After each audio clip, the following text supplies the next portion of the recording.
Josh, I know you had a PR that you set this week, a personal record in your line of funeral service.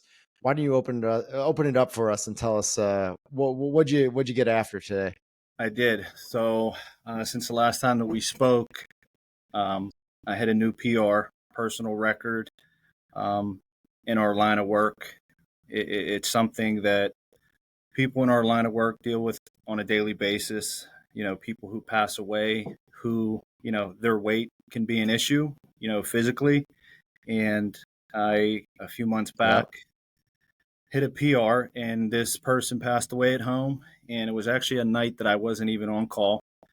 And we received the message through our answering Uh-oh. service.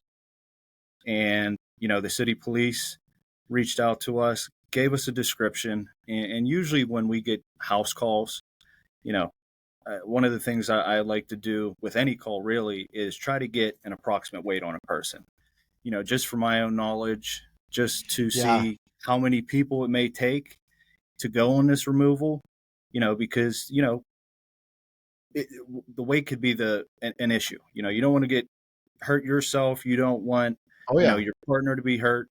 And the police told us that this person approximately looked to be about 500 or 600 pounds, and they passed away at home. So before we go to a call, we try to get as much information as Yeah. possible. That's a tough one. The layout of the house, where are they located in the house? Are there steps? Are they on the second floor? Is there anybody else in Yep. the house? And luckily, this home was a ranch style home. It was all on one floor. And getting the information that we got, being that this person may be 500, 600 pounds, we took about, I think there were 6 or 7 of us total. Myself, my partner, the owner, Wow. a livery service, a removal service that, helps us out sometimes when we get backed Hmm. up. So we in total had 7 people, Yep. grown men, and we get there. This person was much more than 500, 600 pounds. And, It's always more. Yep. it's always more. It's always more. No matter the situation, we talk to doctors, nurses, police officers, paramedics, and we always try to get an estimate. And they usually don't do a good Hmm. job. It's always more. So you always have to prepare for the worst. And this Yep. person, they passed away. They had a laundry list of health issues. They were in their early Yeah. 60s, and you know, through the whole process, they were cremated. There were no viewing or services or anything. The final weigh-in when we Hmm. got to the crematory was 735 pounds, and it kind of just Wow. it just That is something.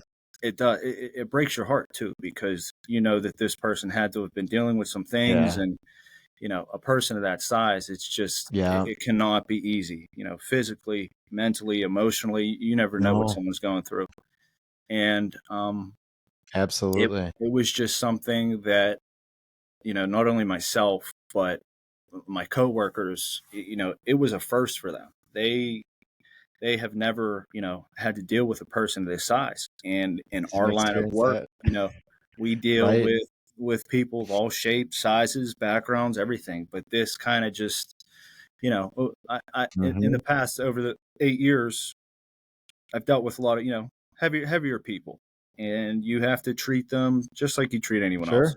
Dignity, respect, Of fulfill course. the Yeah. family's wishes, take care of them. And, there are some challenges when it Yeah. comes to taking care of someone of that size. And it was a home call Hmm. that I'll never forget.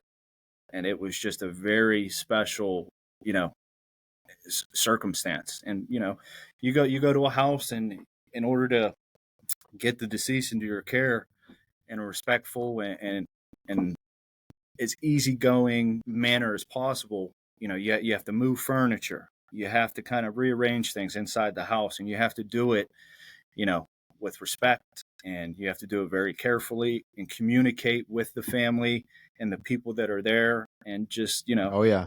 you can't just go into someone's home and just start moving stuff and throwing stuff around. It takes time. It's a No. process, and you got to do it very carefully. But it was, Yeah.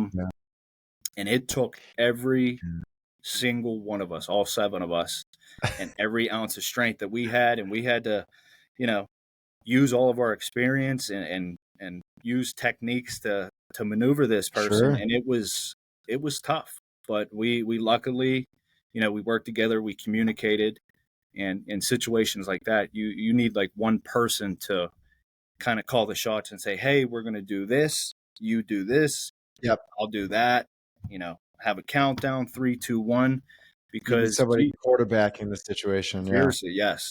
And, someone that just has to take control, and, you know, one mistake, somebody could get seriously hurt. And it was just, Hmm. yeah, No it was doubt. just something I'll never forget. And to this day, like I said, going almost 8 years Yeah. strong, that's definitely that's a PR. Yeah, that's no joke, and something that a lot of us probably have had to deal with a couple times in their career, and it's Hmm. one of the hardest situations, and you have to be delicate with the families, but at the same time, that's a question that you do have to ask. How do you typically go about it? So if you're taking a first call or you're talking to a family, how do you approach asking that question about weight? Because I know that's a sensitive thing. Very And sensitive. like you said, the more information we can get, the better. But you don't want to, ask them too many questions. We feel Exactly. that they're going through a loss. So you don't want to have to ask, oh, are they upstairs? Oh, how much do they weigh? All of these things. It's really challenging. So what is your strategy usually when you talk to the families, when you first get a first call? It doesn't matter if it's, a situation like you just had or a normal one. What does your process look Yeah. like that And helps you? delicate, you use the word delicate, Mike. I think that's a very appropriate word for situations like that. And Yeah. when you take that first call, you take the first call. It could be from a nurse, it could be from a police officer, paramedic, and a lot of the Yep. times it's from the family. It's from the person that's there with the deceased. And if I'm taking a first call from a first responder or a nurse or someone, you kind of have a little bit more Hmm. flexibility in how you kind of ask things. But if you're talking to a family member, just one of the ways that I'll ask, and like you said, I try to do it in a delicate manner, a respectful manner. I just say, do you happen to have an Yeah. approximate weight on so and so? And the Hmm. reason I ask that is so that we know how many how many members of our team Yep. that we can send. We just How want to much make team sure. we need. Yep. Exactly. So, if it's someone who's smaller and, Not only go ahead, Mike. Yeah, not only for the safety of your team, but the safety of their loved one and the dignified transfer of them. Because if you Exactly. are understaffed in those situations, it could sometimes be not pretty. Right. Right. So we just always ask, do you happen to have an approximate weight, or to the best of your knowledge, how much did you think so and so may have weighed, so we know how to staff and approach the situation. And we usually always go on a home call, Mhm. at least minimum 2 people. Um, but in circumstances where Oh yeah, someone, weight may be a factor, we send as many people as needed. And that way, you could send somebody to kind of right. bring the family in a side room and talk to them, while the other staff members, tend to the deceased and take care of them. Yeah, that's a smart way to do it. Do you have a typical philosophy? Like I know a lot of firms, and especially transfer services, they're, if it's over 250 or 300 pounds, we're bringing one person per 100 pounds over that limit, just to cover all bases. Do you have a similar rule to that? And I know that a lot of funeral homes and businesses they have to obviously upcharge on those transfers because there's a lot of extra staff and we have to pay people in Hmm. those circumstances. And it's so hard because it wasn't their choice, to be in this situation that they were in. But at the same time, we're bringing in extra staff and extra people, and it's more than just your common case. So would you have a philosophy on either of those things? As far as like a protocol, we don't really have, for every 50 or 150 pounds, send an additional person. We always go to the house calls in teams, or if if someone passes away at a facility, or hospital, again, I've gotten into that routine to try to get an approximate weight. And if you're Yep. ever in doubt or question it, just, send a few people, just cover yourself. Yep. And then to have that conversation, Yep. because like you said, a lot of firms, when it comes to taking care of some of the folks that we do, to where, there's weight could be an issue. Crematories, they Sure. charge more, and a lot of the families Yeah. that we take Oh, yeah. care of, they understand. They understand if, you know, Yeah. for example, the person that we took care of that was over 700 pounds, that can get very expensive when it comes to Mhm. cremating, just because the equipment that Yeah. the crematory has, they have their limits as well, and Sure. there's cost to all of that. And again, it's just something that Mhm. you have to approach with respect and dignity. And a lot of the families that we deal with, they Yeah. understand, they know, and a lot of times Yeah. they say to us, "I'm so sorry you had to deal with that. I know it could have been challenging, but everyone Uh, seems to understand. It's something that's not going to go away either, Mike. It's just, that's just part of it. mm-mm. There's No. people out there, No. you know, they need taken care of too, and that's what we're here for. And we can't discriminate Yeah. against that. And we're going to deal Absolutely. with it on a daily basis. It's not something that's going to change soon, and you got to approach everybody the same and be smart and take precaution. Absolutely. Safety is a huge thing in this line of work. Yeah. Yeah, safety is everything because, someone that gets injured on the job and it absolutely happens, that's their livelihood. A lot Hmm. of us are very much involved on the manual labor side of things, and if you go down, that's your job. Like if you're out for a couple months like that, that's your livelihood. So there needs to be something for that, and you need to be able to articulate to the family saying, we need extra precaution in this situation or whatever the case might be. And that's nice that I do agree that most families are going to understand those Hmm. situations.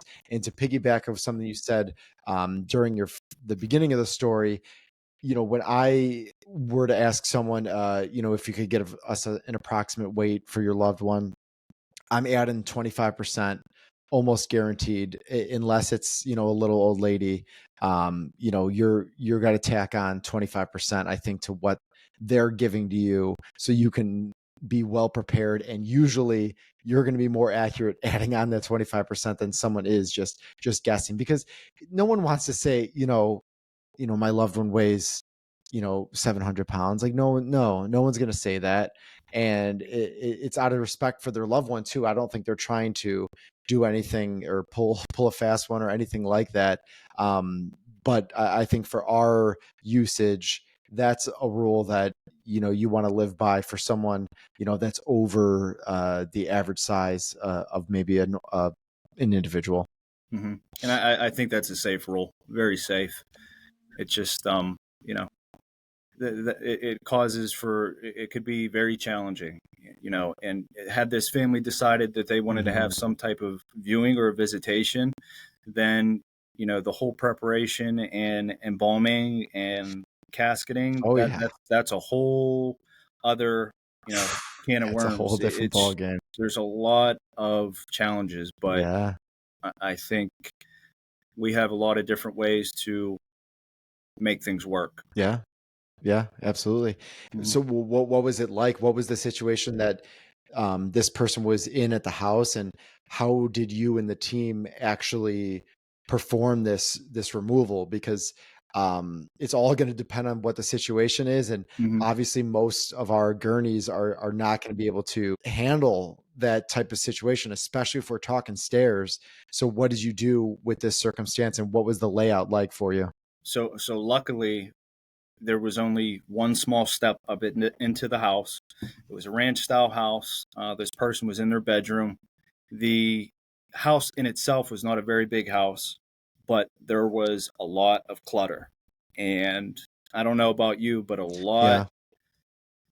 there are more homes that we go into for death calls that are cluttered and borderline Mhm. hoarder situations that we go into. It's very common. Yep. And I don't think people realize that Which is until they're in this dangerous line of in work. itself for us. It's very dangerous. So you kind of have to go Mhm. in with a plan and just kind of, one thing I always like to do when I first get there, talk to the family, express my condolences, get a little bit of a background, and then, I'll ask to see where the deceased is, kind of get a layout, in my head, kind of get a plan of the best route to get in and out of the house. You kind of just go in with like a Yep. plan, and you got to act on it quickly, and you have to do it professionally. So Sure. um, we kind of all gathered inside where the decedent was, and again, you have to move Mhm. some furniture. You have to communicate. Yeah. And the gurney, the cot that we use, the standard size, I think it holds up to around 400 or 500. And then luckily, the Yeah. removal Sounds about right. service, delivery service that we contacted, they have an oversize cot, and that holds up to 1,000. Okay. But even though that 1,000 pound limit is Oh, a all right. thousand pounds, it's still it's still a tight squeeze. Yeah. It's challenging, and we Yeah. some of the techniques that we used, bed sheets, kind of rolling up bed sheets to Yep. put underneath the deceased to use as kind of like a to Pulley. Yep. yeah, as a pulley, and to kind of get your grips. We used a few of those. um, a Reeves cot, which is the what we take into homes, and it's flexible and it Mhm. has straps, it has buckles on it. um, and then a person of that Yep. size, you never really want to, but once they're off of their bed and on the floor, there's really no picking them back up, regardless of how many people you may have. No, So, what we had to do not was gonna ask the happen. family No. to go in a side room. And what we had to do is, luckily, there wasn't Yeah. a long distance from his bedroom to the front door, but you kind of just have to work as a team, Yep. and drag, and kind of pull him across the floor. And Yeah. then there were a lot of Yep. 1, 2, 3 counts. There were a lot of, like you said, quarterbacking. You do this, you do this, because one mistake could injure not only one, it can injure a ton of people, and then you're in a pretty bad situation. Yeah. So we were able to kind of move Mhm. furniture around, and of course, once you're finished, you always want to put it back to how you found it. But it actually went pretty Mhm. smoothly, and I think that was mainly because of the communication and some of That's the equipment we impressive. had with us. We definitely prepped. You got to expect the worst, hope for the best, and it worked out. And then That's that's just the impressive. first half Hey, of it. did any Getting the issues with the person, doors? the doors. No, we luckily we were all good there. We had a prop open the front screen Okay. door, and uh, once you get them onto a cot or onto a Reeves, the next step is getting them into your removal vehicle, and that took a few of us. And you have to Yeah, move some seats around, and I'm sure. um, it's just it's a process from the time you bring that decedent into your care until the very end, whether they're buried or cremated. It's a task, and over that couple-day period, Yeah. we needed all the help that we could get. Yeah. Well, that's good that you had a lot of hands that were able to help in the situation, and seems like you handled it with a lot of grace there, which is very impressive, and a situation that is good to hear if you've never been in it before. Now you could take some tips and tricks from Josh here and what you guys did in that situation, because it's going to happen and it's going to continue, unfortunately, probably to happen more and more. And it's just, you got to be prepared. You have to have the right equipment, teamwork, all that stuff. I'd like to talk about, since we sort of approach the subject about if an individual of this size or in the same realm is in the prep room, and we're talking embalming here. What are some different things that you've done with this? And I could give you some of my procedures for dealing with large obese, because that is a very difficult process, and I know everyone probably has their own little tips and tricks, but I think it's good for us to learn from each other Oh and yeah, these things. and I'm still learning. I learn every day. I think every day on this job you learn something different. And That's the when it key. comes to Yeah. when it comes to embalming, I've taken care of multiple larger cases, and positioning is always a factor. You want to make sure that the body's positioned. The embalming process itself, raising arteries can be tougher on obese No cases. doubt. There's a lot of tricks and Hmm. behind the scenes work that we have to do in order to preserve the body correctly, have a pleasant, Hmm. lifelike appearance to them. It takes a lot of work, and somebody Yep. of that size, it's a challenge because once they're set up, they're Hmm. that's you're not going to have much time to maneuver them, and doing it by yourself, it's tough. So like any other embalming, No. you want to assess it, visually, take notes, if the person Yep. has edema or if they're emaciated or if they have trauma, you got to first visualize and do a visual, just take a look at things and kind of go from there. And Mhm. Yeah. it's very challenging. And embalming is another thing in our line of work that Hmm. you really only get one chance to do it, and do it Oh yeah. Oh yeah. in a good way. Because if you find yourself having to redo things or recheck things, it could become a mess. But it's positioning Yeah. blocks for heavier set people. A lot of tricks, a lot of things that we can do. I have not had to Yeah. do it in a long time, but it can be a challenge in itself. The Mhm. size, and then to take into account, how they passed away or if they had past medical history, it can be a real challenge. Yeah, no doubt. I do like what you said about using the positioning blocks, especially with some of that line, of that size, making sure that we have the flow of water being able to get, into its proper position.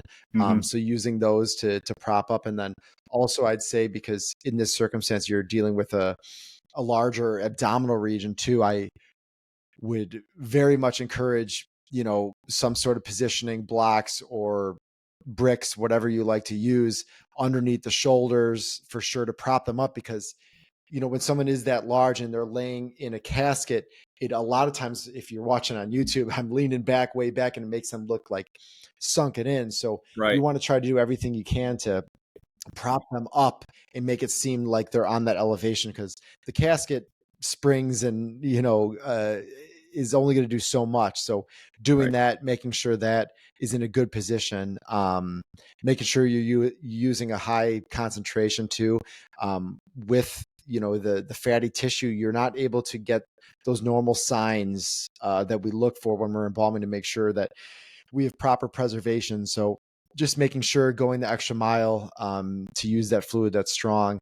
Another, what, like, purge is Purge. definitely a scary thing for this situation. There's so much pressure. Hmm. So just aspirating to no end, and making sure you're doing everything in that realm. And like you said too, like, raising arteries is not easy in those situations. So just being patient. Longer cannulas, I'd be a proponent of in that situation too. A lot of times you're finding smaller arteries too, at least from my experience. A larger person is going to have smaller, and that's a challenge all in itself, because you're dealing with a greater depth depending on where you're raising. It's just inevitable. So just being patient and using those straps and that lift as best you can after, Oh and yeah, hoping for the best and having everything, because once they're set in that casket, there's not much you're going to be able to do there. So yeah. really being vigilant in that You, process too. you don't get many second chances when it comes to a person, that's a larger in size. No. They're very hard to difficult to maneuver and readjust, and back to the embalming. Somebody who's a little bit heavier, it puts a lot of pressure and on arteries and on the veins, so distribution can be harder. So a lot of the times in Oh some of yeah. the obese cases, hypodermic injection, surface embalming, you know Yep. using Yep. gels or Do powders, whatever you can. do whatever you can. And there's a lot of tissue, there's a lot of mass there. So you got to make sure that preservation Yep. is consistent and thorough throughout the entire body. Yep. And again, hypodermic Yeah. injections, gels, Mhm. surface embalming. In a perfect world, you do a 'Cause one we're point. talking a lot of blisters a lot of times too in those. Exactly. Yeah, that's Blisters perfect and world. But you're talking a lot of blisters a lot of times too because you're we're using extreme amount of force and effort and mhm, using all of our might to for the movement, and that's just gonna it's a scary situation. So really being thorough with your whole procedure and then post embalming too, having a full analysis of what's going on, making sure that we're not going to have any issues when we are going through casketing. right. Very very important too. Right, and the folds. There's areas on the body, the skin that may not get full distribution. You have to take care of that now because you're going to run into bigger issues later. And back to what you were saying about the Yeah. positioning blocks. Always you want to try to get something underneath the shoulders, and something that I was always taught, in mortuary school and while I was an intern, from my preceptor, who his main job was embalming. So he had 35 years experience in Okay. it. The head should always be above the Wow. shoulders. The shoulders should always be above the midsection, and the midsection should be above the feet. So, it's kind of in this position, you'll avoid That's it. Yep. purge and leaks. And like you said, post embalming, you could take care of any issues that you may see. Um, Start to finish until the Yeah. time that body's in the ground or cremated, you have to keep an eye on everything. Yeah. That's a good call. I'm with you there. I Yeah. know you had yourself a whole different set of issues this week at the funeral home. You had a little bit of a brawl, a little Oh yeah. tissy fit. What happened over there? In the past, funerals, nobody wants to go to a funeral. Tensions are high, emotions are, it's a roller coaster up and down, and you deal with families who have tension, and sometimes there's not a good relationship there, and death kind of escalates that. And a couple weeks back, we had a full-on brawl outside of the funeral home. Oh boy. It was right before we were taking leave for the cemetery. It was Some of the family was still in the visitation room saying their final goodbyes. Some of the other family had already said their goodbyes and were Uh-oh. out front of the funeral home, and words were exchanged. There must have been some tension that we didn't know about. Um, and as funeral directors, you can't get Yeah. involved in the family issues. That's not your business. It's not, you know, not the time or the place. Stay out. Always stay out of it. Your Yep. job is to take care of the deceased. Do what you can to be there for the family. Um, and any outside issues, just stay out. But there was an issue, Yeah. and family members approached each other. Punches were thrown. One fight led to another Oh fight, no. and oh yeah, and I think there were three separate Any good altercations. connections? I couldn't see, so I was actually in the back with the family, getting ready to close the casket, and we had somebody run into the back room and Oh. say, "There's a fight. There's a fight. So and so is so disrespectful. I can't believe this. It's not the time or the place." So I had a staff member stay with the family. I had to go outside, see what was going on, and before I Terrible. could get out there, there were 4 or 5 police cars out front. And the funeral home this happened No at is not kidding. far from a police station, in the city of Pittsburgh. So Nice. traffic was stopped. Mhm. There was arguments. There was clothing and jewelry on the porch of the funeral home, on the sidewalk. It was chaos. And at that point, we had to ask everybody to leave. We had to lock the doors and kind of Yep. shut things down, because then it becomes a safety Yep. issue, not only for yourself and your staff, but It other does. people, guests, and that's a huge liability thing.